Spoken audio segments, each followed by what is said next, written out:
Les mathématiques, ça m'a plu parce que j'ai toujours aimé avoir raison. Avoir raison, c'est cool, ça m'a toujours procuré un sentiment agréable, mais il y a un problème, c'est que des fois on a des avis qui sont différents des autres, et il nous faut un moyen de prouver qu'on a raison, tant qu'à faire, ou de se prouver à soi-même qu'on a tort. Pour ça, le problème, c'est qu'il faut savoir justifier pourquoi est-ce que quelque chose peut être vrai, ou pourquoi est-ce que quelque chose pourrait être faux. Le fait que ce quelque chose que j'appelle, donc que quelque chose est vrai, quelque chose est faux, c'est ce qu'on va appeler en mathématiques une assertion. Une assertion, c'est quoi? C'est juste, par exemple, je suis un chat. C'est une assertion qui, évidemment, est fausse, comme vous pouvez le voir. Des assertions, c'est en fait des phrases déclaratives qui ont une valeur logique qui va être soit vraie, soit fausse. Si elles sont pas vraies, c'est qu'elles sont fausses, et si elles sont pas fausses, c'est qu'elles sont vraies. Tout simplement. Une assertion, ça va être le principe de base un petit peu de tout ce qu'on va faire en démonstration. Donc un théorème, par exemple, c'est une assertion. Donc quand on va vouloir prouver un théorème, on va vouloir prouver que l'assertion de ce théorème est vraie. Donc on verra qu'une assertion, il y a plein d'assertions un petit peu différentes les unes des autres, on verra des exemples après.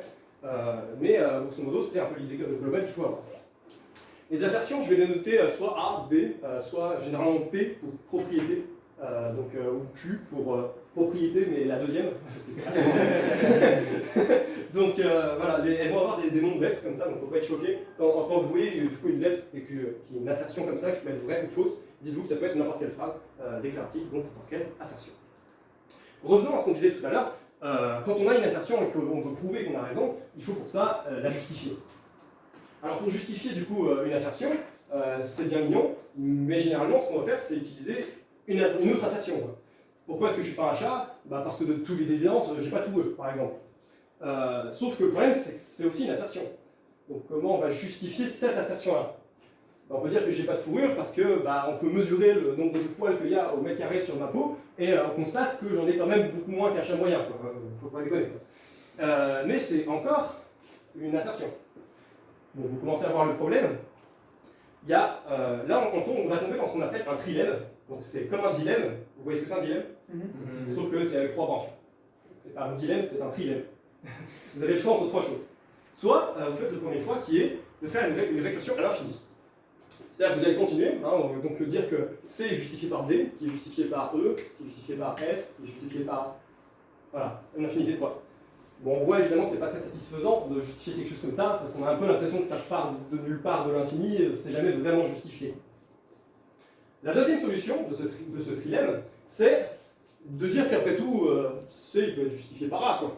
Du coup, on a B qui justifie A, C qui justifie B, et A qui justifie C. Mais c'est pas super satisfaisant non plus, parce que ça revient à dire qu'au final, on a prouvé que A parce que A. Du coup, ça n'a pas beaucoup de sens non plus, quoi. C'est pour ça qu'en mathématiques, du coup, on va rejeter, et en sciences en général, on va rejeter ces deux façons-là, et on va utiliser la dernière branche du trilemme, qui est celle de dire, au bout d'un moment, ça. C'est exactement ce qui se passe d'ailleurs quand vous jouez avec un gosse au jeu de pourquoi. Je vous pose la question, pourquoi, et pourquoi, et pourquoi. Au bout d'un moment, vous lui dites ta gueule, c'est comme ça. C'est exactement ce qu'on fait en maths, on dit ta gueule, c'est comme ça. Voilà. Et c'est justement ce ta gueule, c'est comme ça qui va définir notre théorie mathématique, qui va appuyer toute notre théorie mathématique. C'est pour ça qu'il y a plusieurs théories mathématiques. Les mathématiques, c'est pas juste une théorie, c'est plusieurs théories. Et ces différentes théories, ce qui va différencier, c'est justement quelles actions on a pris au début. Donc, quelles sont les propriétés qu'on a considérées comme vraies à la base. Et à partir de ça, on va vouloir prouver du coup des théorèmes et des théorèmes et des théorèmes, les uns par rapport aux autres. Alors tout ça c'est bien mignon, mais au final, comment on passe d'un truc à un autre, de façon générale? Je veux dire, comment est-ce qu'on justifie une assertion, ne serait-ce que par rapport à une autre? Comment est-ce qu'on fait ça? Justement, ça va être l'objectif de ce premier cours, à savoir le raisonnement logique en mathématiques. Avant toute chose, je voudrais faire un petit jeu avec vous. Un petit jeu incroyable, vous allez voir. Donc vous voyez, on a un jeu de logique, évidemment, vous vous en doutez. On a 4 cartes, comme ça, qui sont imaginées posées sur une table devant vous. Et on vous assure, du coup, cette propriété P, qui est une assertion, donc que derrière chaque reine, il y a, du coup, un dos rouge. Excusez-moi, d'ailleurs, si je parle trop vite, si vous n'avez pas compris quelque chose, la première chose que vous faites, c'est que vous demandez à votre voisin. Si votre voisin n'a pas la réponse, vous me le demandez à moi. Parce que si je vous perds en route, je n'aurai pas forcément confiance, donc n'hésitez vraiment pas à me le dire. V c'est Valette. Oui. V c'est Valette. V c'est Valette, c'est Jack en anglais. C'est le 11. Voilà. Oui. Imaginons que vous avez ces 4 cartes, et ce qu'on vous demande de faire, c'est que doit-on retourner pour vérifier si cette propriété est vraie ou fausse. Donc ce petit jeu pour l'instant c'est juste un petit teaser un peu, donc je laisse Alexis récupérer. C'est juste un petit teaser, on va le revoir du coup à la fin de ce cours et on va essayer de l'analyser du coup beaucoup plus formellement, mathématiquement, avec les outils qu'on aura acquis entre temps. Donc là pour l'instant on fait ça un peu à l'intuition et on verra justement est-ce que les mathématiques sont vraiment un remède à l'intuition et vont nous permettre de vérifier vraiment avec des arguments concrets ce problème et voir si vous aviez eu une bonne intuition en défense. Ah c'est bon, tout le monde a répondu? Oui. Ok. Alors passons à la suite. Passons à notre premier cours sur la logique. Alors voici tout ce qu'on va voir aujourd'hui sur la logique. J'aime bien toujours commencer par une espèce de petite carte globale de tout ce qu'on va voir aujourd'hui. Comme ça vous pourriez éventuellement vous repérer là-dedans. La première chose qu'on va faire, c'est étudier le langage des mathématiques, donc voir un peu ce qu'on appelle les quantificateurs et les opérateurs en maths. Donc en fait c'est le langage qu'on va utiliser pour raccourcir ce qu'on écrit, sinon nos phrases prendraient évidemment 15 000 ans. Du coup pour écrire les choses de façon compacte, on a un langage un peu précis, qu'on va voir tout à l'heure, voilà, pour décrire les choses. Ensuite on va voir toutes ces choses-là qui sont des façons de prouver les choses, justement, de façon de justifier une assertion. Et on va voir toutes ces techniques, on verra que tout va commencer par cette application, et que de cette application on va déduire des choses des unes des autres, etc. Jusqu'à arriver à des raisonnements de plus en plus complexes, et arriver aux deux derniers qui sont les plus complexes qu'on va voir aujourd'hui, à savoir l'analyse synthèse et la récurrence. Première chose, du coup, commençons par... vous inquiétez pas, on la reverra, cette slide elle reviendra régulièrement, on peut toujours se passer dedans. Donc vous voyez tous ces petits symboles-là, est-ce que vous les connaissez ces petits symboles? Déjà, oui. Vous les connaissez tous? Non. Les trois derniers, non? Bah tiens, c'est justement ce qui concerne le plus la logique, donc on va les voir. Donc le premier opérateur, que vous connaissez sûrement quand même, parce qu'il est à peu près partout tout le temps, c'est l'appartenance. Tout simplement, ça veut dire que vous avez un élément qui appartient à un ensemble. On verra au cours prochain que les ensembles sont extrêmement importants. Donc c'est l'opérateur appartient, tout simplement. Donc, vous avez un exemple de tableau, je ne vais pas faire un autre exemple parce que c'est pas nécessaire pour l'instant, je pense. Donc le deuxième opérateur qu'on va voir, c'est cet opérateur bizarre. Est-ce que du coup vous savez un petit peu l'opérateur... D'ailleurs, je n'ai même pas fait le truc dans l'ordre. Donc il existe un unique, donc c'est un opérateur un peu spécial qu'on utilise dans des cas très particuliers, quand on a des théorèmes qui sont assez précis, et qu'on veut dire que dans un ensemble, il existe un unique élément qui va vérifier une propriété. Donc ça c'est pour l'existence unique. Après évidemment il existe l'opérateur, enfin il y a l'opérateur il existe tout court, donc ça veut dire qu'il peut exister plusieurs. Donc il existe des nombres réels qui sont négatifs. Jusqu'à preuve du contraire, je crois que vous êtes d'accord. Et il n'y en a pas qu'un en l'occurrence, il y en a une infinité. Donc voilà, ce sont des exceptions. Bon je vois que vous suivez très bien, donc on va aller assez vite là-dessus. On va voir. Donc l'opérateur suivant ça va être l'opérateur pour tout. Donc c'est exactement la même chose, c'est-à-dire que pour tout x, la propriété est vérifiée. Il y a un petit détail que vous connaissez peut-être, si vous avez l'air de connaître, vous avez l'air de maîtriser ça. Donc il y a un petit détail que vous devez savoir quand même, c'est que l'ordre des quantificateurs importe. C'est-à-dire que si on dit pour tout x, il existe un y tel que machin, c'est pas la même chose que dire il existe un y tel que pour tout x, machin. Ensuite, on arrive dans les trois derniers, du coup ceux que vous connaissez peut-être pas, que vous avez l'air de ne pas connaître. La négation. La négation, c'est tout simplement non. C'est-à-dire non, c'est-à-dire que l'opposé. Pour le manipuler, justement, il faut se dire les choses à voix haute. Alors, les deux opérateurs qui suivent, c'est l'opérateur ou et. Donc, cet opérateur ou et. Enfin, comme vous imaginez, ça veut juste dire que et c'est quand les deux sont vrais, et ou c'est quand au moins l'un des deux est vrai. Donc, c'est ce qui est décrit par ces tables de vérité. Donc, la petite flèche vers le haut. L'opérateur et, ça veut dire que c'est vrai seulement si et seulement si les deux sont vrais. Donc, ou c'est à partir du moment où au moins l'un des deux est vrai. Comme vous l'imaginez. Donc voilà, à partir de ça, on va pouvoir faire des phrases mathématiques. Et ce sera beaucoup plus compact que si on devait tout écrire à la main, à chaque fois pour tout, machin truc, etc. C'est beaucoup plus simple et on peut faire des phrases comme ça qui sont bien plus jolies. Et universelles. Bon, maintenant rentrons un peu dans le vif du sujet. Rentrons dans notre histoire de démonstration, notre histoire de justification d'assertion. C'est quand même ça qui nous intéresse. Là, c'est bien mignon de savoir parler. Il faut savoir parler pour faire quelque chose, c'est mieux. Donc l'application. Tout est basé sur l'implication. L'implication, est-ce que vous savez ce que c'est? Oui. Ouais. Je pense pas. L'implication. Est-ce que vous savez ce que c'est, ce symbole-là? Je pourrais expliquer avec un tableau de preuve, par exemple. Elle va être au-dessous, justement. Donc, l'implication, en français, ça veut dire si A, alors B. Ça vous va? Donc, c'est-à-dire que si A est vrai, alors B est vrai. Mais pas seulement. La thèse de vérité est plus complète que ça. Parce que l'implication, à partir du moment où la prémisse, donc A, ce qu'on appelle une prémisse. Donc à partir du moment où A est faux, l'implication est toujours vraie. Donc par exemple, j'ai mis des chaussettes roses, alors si j'ai mis des chaussettes roses, alors nous sommes au 6e étage. Par exemple, c'est une implication qui est vraie, parce que ce qu'on a dit au départ était faux. Donc l'implication en elle-même est vraie. Vous suivez? Ça aura son importance plus tard, quand on voudra faire des démonstrations, etc. Vous verrez dans ce doute.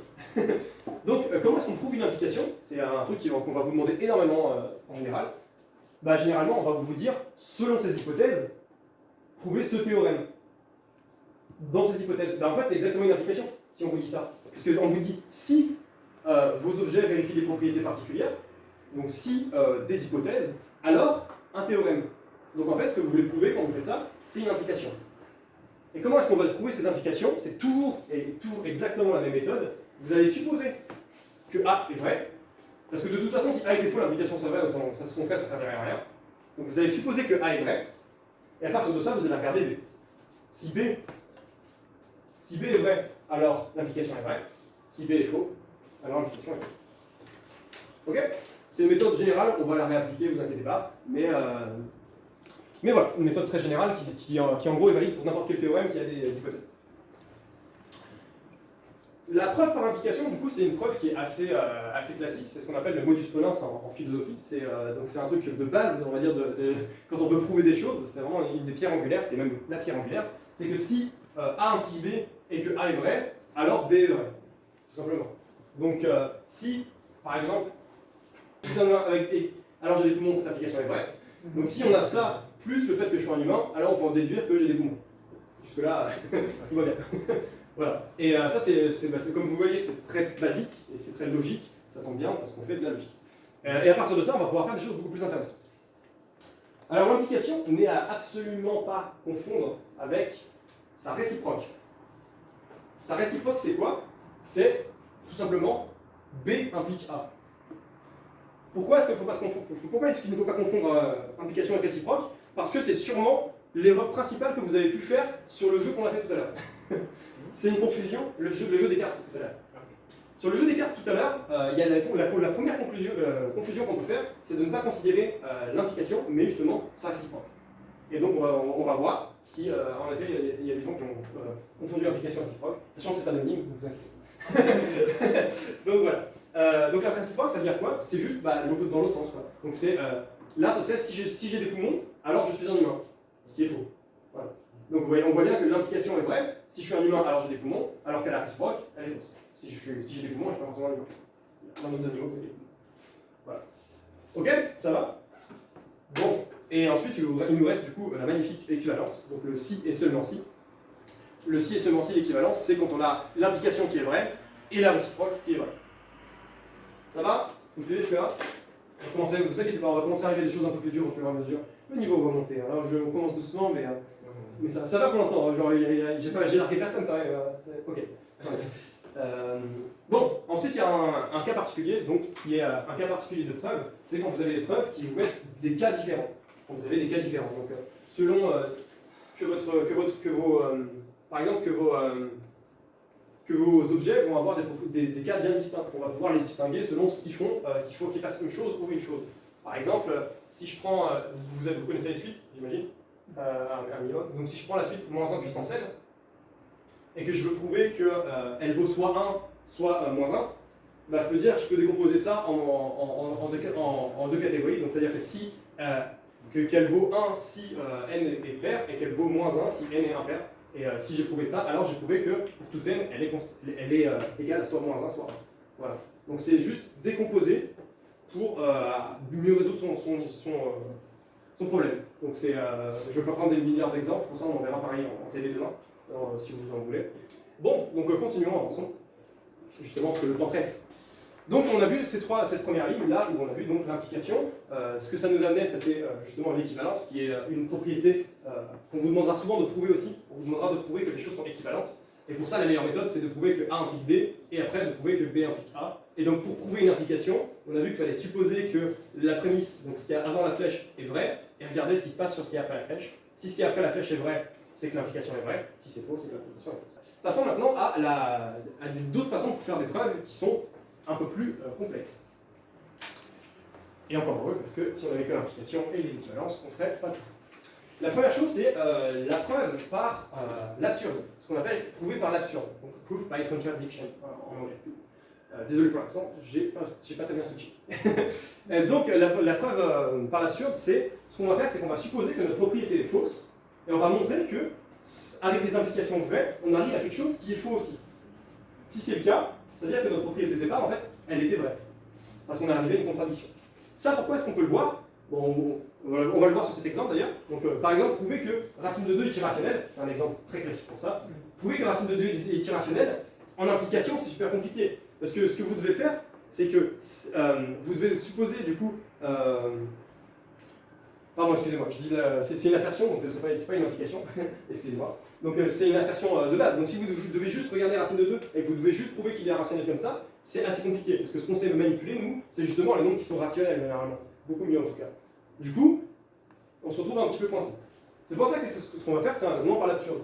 On va supposer que c'est pas vrai. On va supposer que racine de 2 est rationnelle. Ensuite, on va voir ce que ça implique.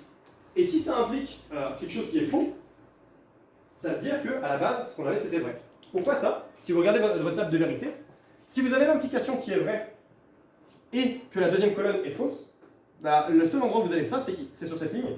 Donc si le B est faux et que l'implication est vraie, forcément, ce que vous avez supposé au départ était faux.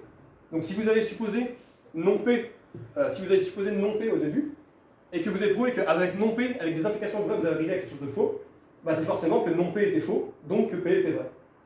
Ok? Et donc ça, c'est une preuve par l'absurde. Tout simplement. Et ça découle de l'implication qu'on a vue tout à l'heure. Ça vous va? Donc là, comment est-ce qu'on va faire pour notre racine de 2? Est-ce que quelqu'un veut peut-être essayer d'ailleurs? Si quelqu'un veut se lancer. Tu sais déjà, c'est pas drôle. Est-ce que quelqu'un veut essayer de se lancer? Bon, on va commencer la première étape. De toute façon, on va supposer donc que racine de 2 est rationnelle. Qu'est-ce que ça vient d'être rationnel? Est-ce que quelqu'un sait? Un nombre rationnel? Définition? Qui peut être division par racine de 2 peut être écrit comme un ratio, donc une fraction, avec au numérateur un entier relatif, donc qui peut être négatif positif, un entier politique, donc integer en anglais, du coup, qui est divisé donc par un nombre entier pareil, mais non nul, sinon on aurait évidemment un problème.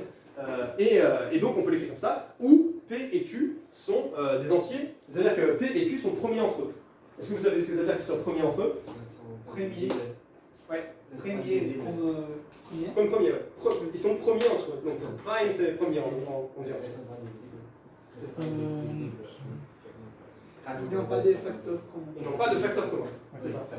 En autre que 1, du coup, qui est ça revient au même, mais c'est plus facile à dire les facteurs communs. Donc, et c'est surtout ce qu'on va utiliser. Donc, c'est ça. Est-ce que j'ai perdu quelqu'un là? Sur les définitions, tout le monde a bien compris sur les définitions de rationnel, etc. Donc voilà, on va continuer du coup notre preuve. Donc on va voir ce que ça implique logiquement. Donc, là, ce que je peux faire, c'est que je peux mettre au carré mon expression. Si ça est vrai, alors le carré, les carrés sont vérifiés aussi. Donc là, je vais faire que des implications vraies. Donc un raisonnement classique, quoi. Donc là, ça veut dire que si je mets au carré et que je simplifie un peu, que 2q carré est égal à p carré. Ça veut dire que p carré est un nombre pair. C'est-à-dire que p carré est un nombre pair. Et si p carré est un nombre pair, alors p est un nombre pair, si p est entier. Et c'est le cas, parce que c'est ce qu'on a supposé à la base. Donc si p carré est pair et que p est entier, alors p est pair aussi. Ça, on va le prouver tout à l'heure, ne vous inquiétez pas, éventuellement. Avec justement un autre système de preuve. Donc si notre P est pair, on peut l'écrire comme P est égal à 2A, par exemple, avec A en autre entier. Ça va jusqu'ici? Bien, ça va. Ça va, ok. Du coup, continuons. Pareil, on peut dire aussi que Q carré est égal à 2A, du coup, parce qu'on a que 2Q carré est égal à P carré, donc sachant que P carré est égal, enfin que P est égal à 2A, on remet ça dans l'équation, on simplifie un peu, et on obtient que Q carré est égal à 2A. Donc, oui, il y a 4, et donc ça divise par 2, donc il reste un 2. Donc Q carré égale 2A, donc ça veut dire que Q carré aussi est pair. Et si Q carré est pair, et que Q est entier, alors Q est pair. Et donc, Q est pair, et P est pair. Le problème, c'est que ça veut dire qu'ils ont un facteur commun, qui est 2, du coup. S'ils sont tous les deux pairs, ils sont divisés par 2 tous les deux. Et ça veut dire que ils ne sont pas premiers entre eux. Et donc on a un problème. Ah, pas vraiment. Donc ça veut dire que P et Q ne sont pas combinés entre eux parce qu'ils ont un facteur commun 2. Donc là, ce qu'on a prouvé, c'est que en supposant que P était faux, on arrivait à quelque chose qui était contradictoire. Et c'est ce qu'on a dit tout à l'heure, c'est-à-dire qu'on se place sur cette ligne-là du tableau.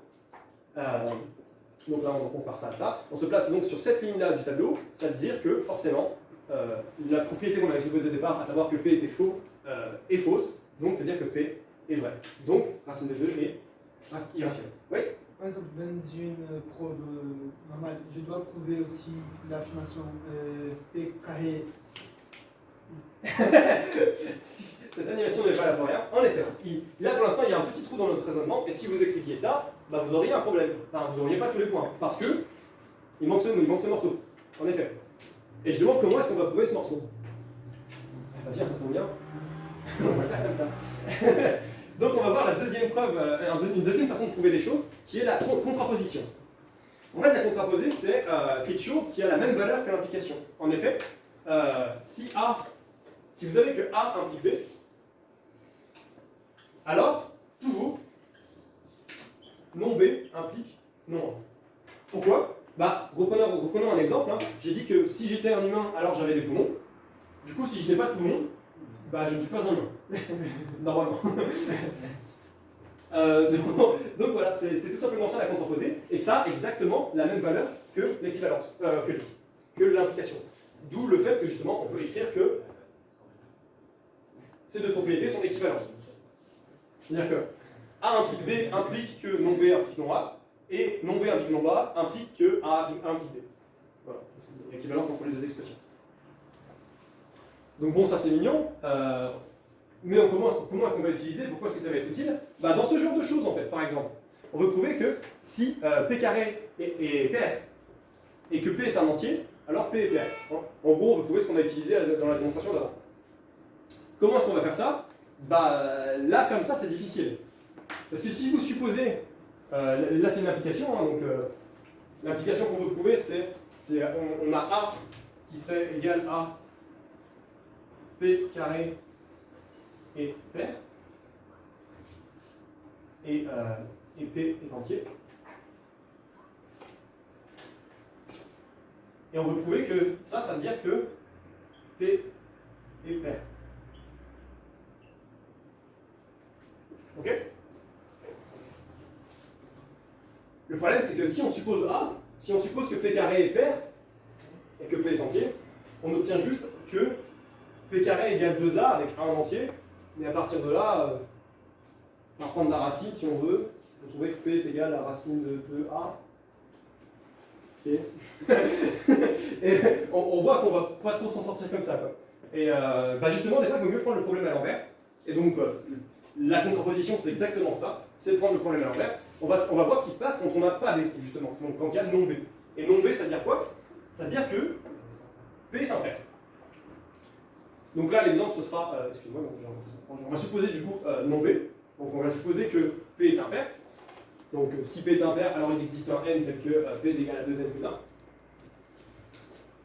Et on va regarder, parce que c'est une application, on veut voir l'implication non B implique non A. Donc on va regarder la valeur de non A, ce que c'est, pour voir si l'application est vraie.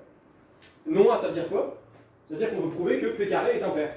Et pour le coup, c'est beaucoup plus simple de faire ça dans ce sens. Parce que là, il suffit qu'on prenne le carré. Bah, on va faire là. Donc là, si on prend le carré de P, vu qu'on a P comme ça, on prend le carré, on le développe, on a que c'est 4n carré plus 2n plus 1, qu'on peut factoriser. Donc on peut factoriser, ça fait 2n fois 2n plus 1, le tout plus 1. Ça, ce qu'il y a ici, c'est bien un nombre pair, vu que c'est factorisé par 2. Et donc si c'est un nombre pair plus 1, c'est forcément un nombre impair. Donc on obtient bien que P carré est un nombre impair. Donc on obtient bien non A. Donc on a bien que non B implique non A, ce qui est équivalent à dire que A implique B. Et donc on a bien la propriété qu'on a utilisée tout à l'heure, et là on aurait tous les points. Parce qu'on a bien, dans notre raisonnement, on a bien utilisé ça. Ça on l'a pas prouvé non plus. Hein. Alors on a dit qu'on a fait un exemple, on a dit que ouais, les poumons et tout ça marchait, c'était logique. Mais comment est-ce qu'on pourrait le prouver ça? Avec la table des vraies et fausses par exemple? Juste la table, tu pourrais pas. Enfin, du coup, si tu fais juste la table de ça, tu aurais la table entière, elle serait un peu.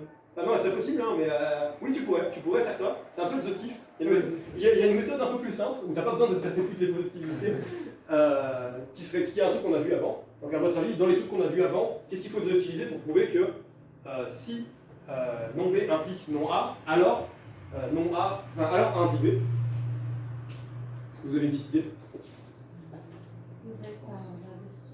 Exactement, prouver par l'absurde. On va supposer que c'est faux, on va supposer que cette propriété est fausse, et on va voir que ça mène à une contradiction. C'est exactement ce qu'on va faire. On va revenir à la démonstration par l'absurde. Et à partir de cette démonstration par l'absurde, donc, on va refaire le truc. Donc, pour la simplicité de la notation, je vais nommer tout ce qui est en orange ici C et tout ce qui est en bleu T, parce que sinon les expressions sont un peu infâmes. Donc voilà. Donc on va supposer que P est faux. Donc P, c'est-à-dire que ça implique ça. La négation donc de C implique D, donc pour nous c'est C et D, c'est que C est non D. On va développer. Ça veut dire quoi? C est non D. Donc là c'est exactement la même ligne, hein. Donc ça c'est non C implique D.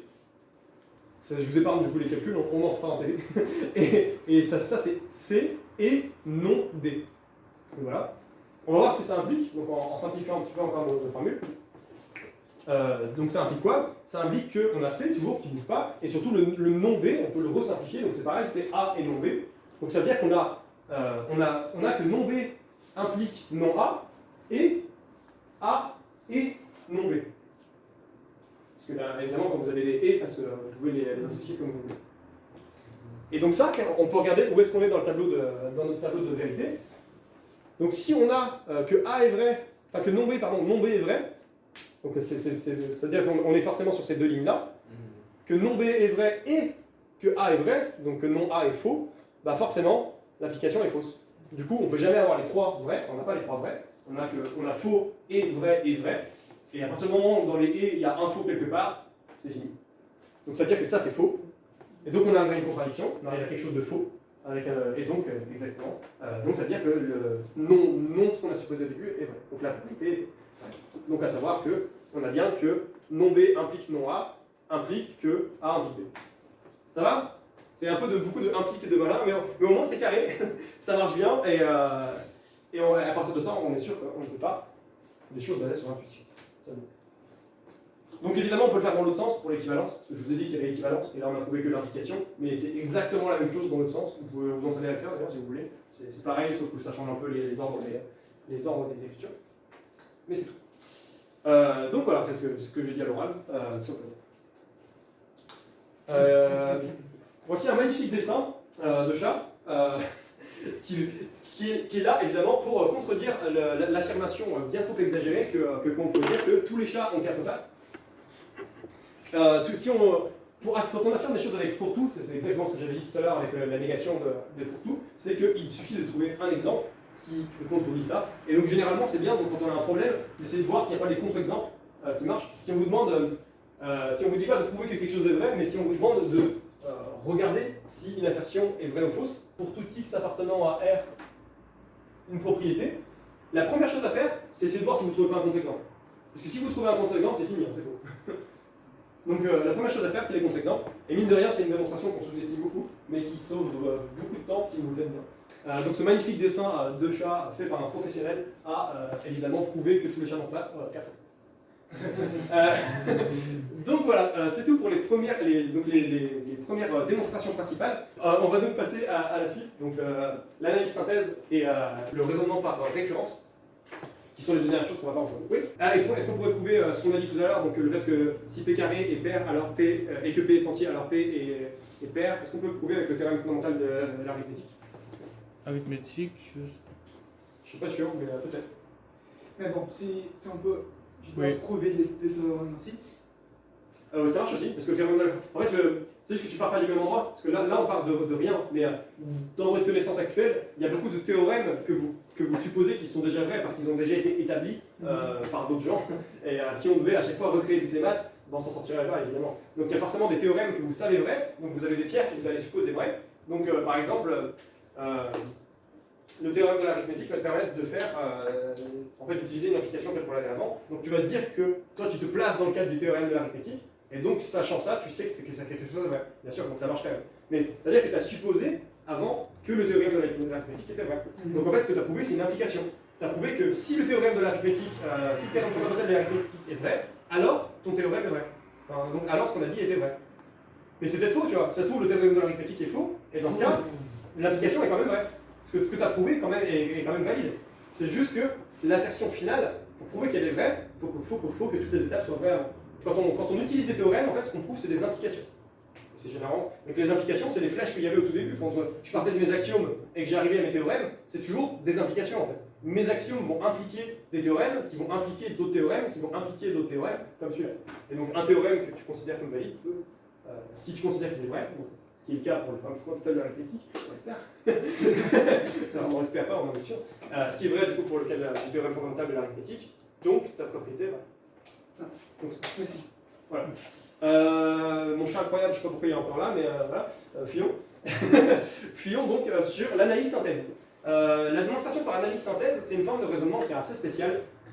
J'ai un collègue à moi qui appelle ça la psychologie inversée des mathématiques. En fait, c'est une preuve qui va se faire en deux étapes. Donc, vous l'aurez deviné, l'analyse et la synthèse. Là, ce qu'on va faire en analyse, c'est qu'on va regarder notre problème et on va regarder quels sont les candidats. Quels sont les éventuels candidats à ce problème? Alors, ce n'est pas forcément les solutions qu'on veut trouver, hein. C'est quel truc pourrait éventuellement marcher. Donc, par exemple, si on veut prouver un problème extrêmement difficile, hein, qu'on ne voudrait absolument pas résoudre autrement, bien sûr, si on veut trouver les racines du trinôme par analyse-synthèse, on sait que les solutions réelles ne peuvent être que sous cette forme, du coup, on va les calculer. Donc, ça va être l'analyse. On va trouver des propriétés, du coup, des candidats. Donc, nos candidats ici, c'est -1 et -2. Et ensuite, la synthèse, ça va être juste de vérifier que nos candidats vérifient bien la propriété. Et du coup, là, ce qu'on a trouvé, c'est qu'on a trouvé l'ensemble de tous les x qui peuvent vérifier cette propriété. Est-ce que vous m'avez suivi? Donc, on va chercher tous les candidats, ceux qui pourraient potentiellement y arriver, et ensuite, parmi ceux qui pourraient potentiellement y arriver, on va vérifier lesquels y arrivent. Et là, en l'occurrence, les deux. Mais voilà. Et donc, là, ce qu'on a trouvé, c'est que -1 et -2 sont les seules solutions du coup de ce trinôme. Ce qu'on pouvait Donc c'est une moyenne de trouver toutes les solutions possibles et après ça tu essaies avec toutes les solutions si c'est vrai. C'est ça. En gros, d'abord on trouve tous les candidats, donc toutes les solutions possibles, et ensuite on vérifie lesquelles marchent. Et du coup on a trouvé toutes les solutions qui marchent. Voilà. Et c'est logique, et c'est assez simple en soi, mais quand on n'y pense pas forcément, quand on a un problème devant les yeux, quoi, on n'y pense pas forcément, alors que des fois c'est une solution, bah, genre là par exemple vous auriez ça, je sais pas si vous auriez pensé à l'analyse synthèse directe, quoi. Mais pourtant c'est un truc qui vous permet de finir le problème en 3 minutes. Donc voilà. Donc voilà, là, ça c'était pour l'analyse synthèse. Ça va pour l'analyse synthèse, des questions peut-être? C'est bon? Ok, de toute façon on verra un peu dans le détail plus tard. Ensuite on va voir la démonstration par récurrence. La démonstration par récurrence, c'est assez simple en soi. C'est quelque chose qu'on va utiliser énormément dès qu'on aura des suites. Dès qu'on va avoir des suites et des séries. Donc dès qu'il y aura des n qui sont quelque part. Dès qu'il y aura des suites et des séries, donc, on va vouloir utiliser cette récurrence pour prouver des choses pour tout n par exemple. Donc là c'est ce que j'ai écrit. Pour tout n appartenant à... Si on veut prouver qu'une propriété est vraie pour tout n appartenant à n, des fois c'est difficile de le faire comme ça d'un coup pour tous les n en même temps, quoi.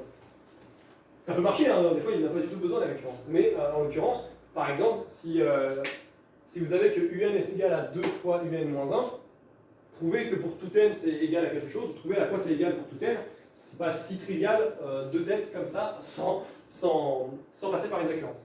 Donc ce qu'on va faire c'est quoi? On va regarder si c'est vrai au premier rang. On va regarder si c'est vrai pour n égale 0. Si c'est pas le cas, bah, c'est même pas la peine de continuer, hein, évidemment. Parce qu'on aura trouvé ce qu'on appelle un contre-exemple, hein, ce qu'on a vu tout à l'heure. On aura trouvé un contre-exemple du pour tout et donc c'était fini. Mais ce qui est le cas souvent, c'est que bah, ça va marcher. Et donc là, ce que vous allez voir prouver, c'est que si c'est vrai pour le rang n, donc si pour n la propriété est vraie, alors au rang suivant, la propriété est vraie aussi. Ok?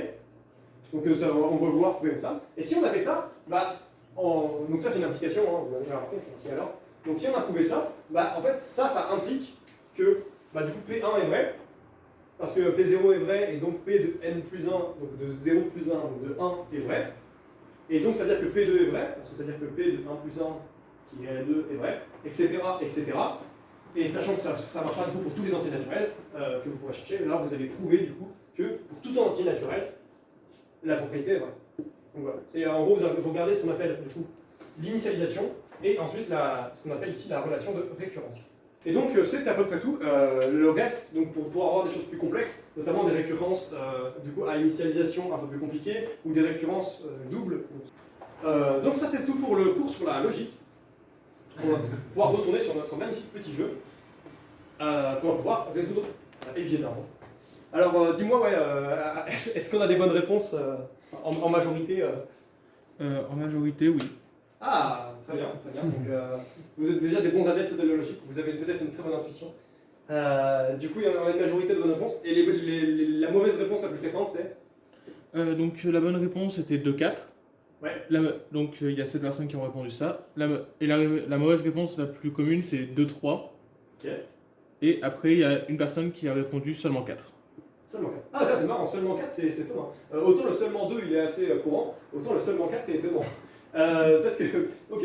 Alors pourquoi 2 et 4, etc. Est-ce que maintenant on peut essayer de formaliser un peu ce jeu, on va essayer de le rendre, de faire un point d'exercice et de le rédiger un peu proprement. Parce que vous avez remarqué que pour l'instant, c'est pas trop ce qu'on a fait. Mais vous inquiétez pas, il y aura les TD pour s'entraîner à rédiger proprement. Et il y aura aussi cet exercice. Donc là, on va prouver, donc, on va écrire cet exercice et on va prouver donc ce truc-là. Et on va avoir un résultat possible. Donc notre propriété ici, c'est que toutes les reines, ou plutôt que si, je vais écrire sous forme d'application directement, que si la carte est une reine, alors son dos est rouge. Et c'est seulement ces 4 cartes ici. Oui, seulement sur le 4 cartes ici. D'accord. Pas en général. Sinon c'était juste faux en général, parce qu'il existe des paquets de cartes, malheureusement, avec des paquets de cartes bleues dans lesquels il y a des reines, donc ça c'est évident. Non, c'est que dans les 4 cartes qui nous intéressent. Donc bien sûr, parmi... Oui, ça, j'avais pas compris. Parmi les 4 cartes. Ah, du coup c'est pour ça peut-être la réponse 4. Non, mais moi j'ai dit 2 et 4. Ok, donc ok, donc notre propriété c'est ça. Et nous on veut prouver ça. Ici, on va appeler ça A, pour formaliser un petit peu. Là, ici, on va appeler ça B. Donc là ce qu'on veut prouver, c'est notre propriété, c'est A implique B. Ok. Donc là on a formalisé, hop, on est repassé sur le truc qu'on connaît. On veut prouver que A implique B. Pour prouver que A implique B, il y a plusieurs façons de le faire, on l'a vu. Pour prouver que A implique B, on peut supposer A. Donc, supposons que c'est une reine. Là, dans quel cas on se place en gros là, si on suppose que notre carte est une reine et qu'on veut regarder quelque chose après, quelle est la carte qu'on a choisie là quand on fait ça? Quand on suppose que A est vrai. Ouais, 2. Pourquoi? Parce qu'on a supposé que notre carte était une reine, en l'occurrence, et on a pris la reine, et là, qu'est-ce qu'on va faire? C'est qu'on va la retourner, on va vérifier, mais on va se demander, supposons que A, donc que notre dame est que notre carte est une reine, alors, que se passe-t-il pour B? Et ben on va retourner notre carte, et si le dos est rouge, alors c'est bon, et si le dos est bleu, alors c'est faux, et donc là, il n'y a même pas besoin de continuer. Ok? Donc ça, c'est la première façon de faire, mais certainement pas la seule. Il y a une autre façon qu'on a vue qui est équivalente, ce qui est ça. Alors pour l'absurde, on va avoir du mal parce que non ça, si on supposerait non ça, on peut essayer, hein, si on suppose non A implique B, ça supposerait que A est non B, ce qui est exactement la même chose que ça. Contre-exemple, bah, c'est pareil, ça serait. En fait, à partir du moment où c'est ce qu'on cherche en fait, un contre-exemple, un petit peu. C'est-à-dire qu'on va essayer de trouver tous les contre-exemples possibles, enfin tous les cas possibles, et si on trouve un contre-exemple, en effet, ça marche pas. Donc c'est ce qu'on fait en fait, en général. Là, donc là, on regarde nos cartes. En fait, on va regarder nos X, entre guillemets, c'est les cartes. On va regarder la Xème carte, et pour chaque carte, on va vérifier que la propriété générale est vraie. Et du coup, en fait, on cherche déjà un contre-exemple en fait, là, quand on fait ça. C'est-à-dire que si, par exemple, si on avait ici que notre reine, dans son dos, c'était bleu, on aurait trouvé un contre-exemple, et donc on aurait fait une preuve par contre-exemple, et ça aurait été faux. Contreposition. Une contraposition, de toute façon il ne restait plus grand chose. Donc la contraposition, on va prouver du coup par contraposition. Et la contraposition, ça serait quoi ici? Oui, voilà, ça oui.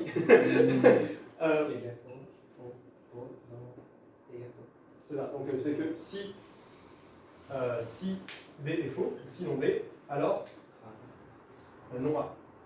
On veut prouver ça. Donc en français, est-ce que quelqu'un veut me la faire, peut-être la propriété en contraposé, ce que ça fait? Son de bleu. Ouais. Si son dos n'est pas rouge, en fait, même. Si son dos n'est pas. C'est ça, alors ce n'est pas une A. Donc c'est ça. Donc là, notre propriété ici, ce sera si son dos n'est pas rouge, alors. Et donc là, qu'est-ce qu'on va faire? Bah, c'est pareil, c'est une implication. Donc pour ça, c'est non B implique non A. Et donc qu'est-ce qu'on va faire? On va supposer. Pour prouver l'implication, qu'est-ce qu'on va faire? On va supposer qu'on a un nombre notre carte est bleu. Supposons non B. Donc c'est ce qu'on a dit. Donc que le dos de notre carte est bleu. C'est pour ça qu'on va prendre la carte bleue. On va la retourner. Alors on va vérifier. Est-ce que non A est vrai? Si non A est vrai, alors notre implication est vraie. Et si non A est faux, alors on a trouvé un contre-exemple à notre propriété. Et donc notre propriété est fausse. Ok? Bon voilà, ça c'était pour le petit exo. J'espère que ça vous a fait quelque chose. Donc là c'est tout pour l'audio pour aujourd'hui. J'espère que vous avez bien aimé ce cours. Si vous avez des questions, n'hésitez pas. Je suis là pour ça. Si vous voulez des questions sur ce qu'on va faire plus tard aussi, n'hésitez pas non plus. Et classe is dismissed en attendant. Donc voilà.